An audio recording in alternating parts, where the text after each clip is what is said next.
বাঙালি চিরায়ত সাজে দেশের বিভিন্ন স্থানে পালিত হচ্ছে বাংলা নববর্ষ পহেলা বৈশাখ উপলক্ষে নানা অনুষ্ঠানমালা। সকালে সিলেটে মঙ্গল শোভাযাত্রায় অংশ নেন প্রবাসী কল্যাণ ও বৈদেশিক কর্মসংস্থান বিষয়ক প্রতিমন্ত্রী শফিকুর রহমান চৌধুরী ও সিটি মেয়র আনোয়ারুজ্জামান চৌধুরী। এছাড়াও দিনভর সাংস্কৃতিক আয়োজন ও মঙ্গল শোভাযাত্রা বর্ণিল আয়োজনে নগরবাসী রাঙিয়ে তোলেন বর্ষবরণ উৎসব। রংপুর জেলা প্রশাসনের আয়োজনে সকালে নগরীতে মঙ্গল শোভাযাত্রা ও লোকজ মেলার উদ্বোধন করা হয়। এ সময় বিভিন্ন প্রতিষ্ঠান ও সামাজিক সাংস্কৃতিক সংগঠনের সদস্যরা রং বেরঙের পোশাক পরে নানান বাদ্যবাজনা নিয়ে মঙ্গল শোভাযাত্রায় অংশ নেন। যশোরে বর্ণাঢ্য আয়োজনে বাংলা নববর্ষকে বরণ করে নিচ্ছে নগরবাসী। সম্মিলিত সাংস্কৃতিক জোটের নেতৃত্বে বর্ণাঢ্য মঙ্গল শোভাযাত্রা বের করা হয়। নেচে গেয়ে প্রাণবন্ত ও উৎসবমুখর পরিবেশে বাংলা নতুন বর্ষকে নিল নারায়ণগঞ্জবাসী।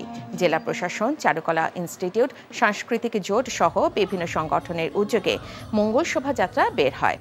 এছাড়া রাজশাহী, বরিশাল, খুলনা ও ময়মনসিংহেও নানা আয়োজনে অনুষ্ঠিত হচ্ছে বর্ষবরণ। বাংলা নববর্ষ বরণের অনুষ্ঠান সম্পর্কে জানতে যাচ্ছে সিলেটে। সেখানে আছেন আমাদের স্টাফ করেসপন্ডেন্ট সজল ছত্রী, সরাসরি যোগ দিচ্ছেন আমাদের সাথে। সজল, সিলেটে বর্ষবরণ আয়োজন কেমন হচ্ছে, মানে কেমন উৎসাহ উদ্দীপনা কেমন দেখছেন সবার মাঝে, সেই সম্পর্কে আমাদের জানান।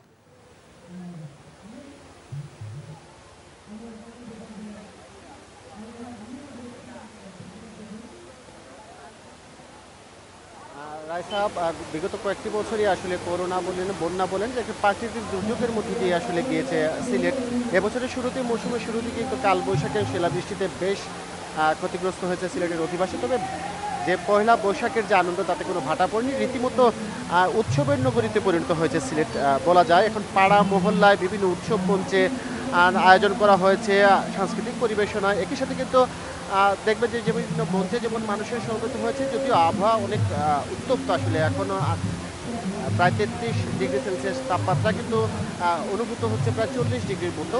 এই গরম সহ্য করেও কিন্তু মানুষ আনন্দ উপভোগ করছে। বছরের প্রথম দিক থেকে বরণ করে নিতে নানান স্থানে সমবেত হয়েছে পরিবার পরিজন সহ।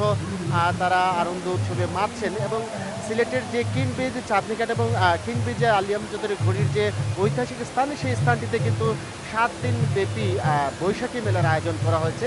একই পাশাপাশি যে সাংস্কৃতিক অনুষ্ঠান কর্মসূচি, সেটিও কিন্তু চলছে। সবাই মিলিয়ে যে বৈশাখকে বরণ করে নেওয়ার যে আনন্দটি, সেটি বেশ কিছুদিন ধরে স্থিমিত ছিল। কখনো বন্যার হানা, প্রাকৃতিক দুর্যোগ, কখনো করোনা মহামারীর প্রকোপ। এই যে বন্ধা প্রতিবন্ধকতা সময়টি ছিল, সেই সময়টি কাটিয়ে একেবারে পরিপূর্ণ আনন্দে আসলে এখন আমরা দেখছি যে সিলেটের মানুষ পেতেছে। এবং পুরো সিলেট জুড়ে এরকম ছোটখাটো নানা ধরনের সাংস্কৃতিক পরিবেশনা আয়োজন আছে। এবং সবাই পাড়া মহল্লাতে নিজেদের মতো করে পয়লা বৈশাখকে উদযাপন করে নিচ্ছে পরিবার পরিজনের সাথে, নতুন কাপড় পরে মেলায়। জানছিলাম সিলেট থেকে বর্ষবরণের খবর।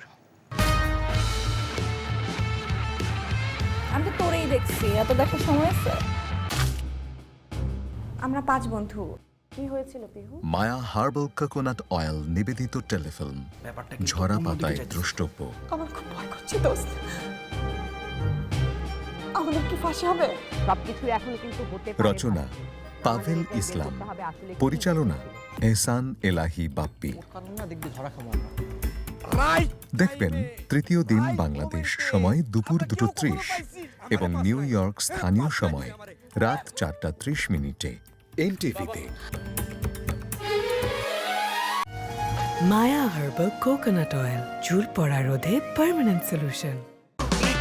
এই ঈদে দেশ জুড়ে কেনাকাটার ফুর্তি হবে শুধু বিকাশে। সাথে ডিসকাউন্ট কুপন, ইনস্ট্যান্ট ক্যাশব্যাক।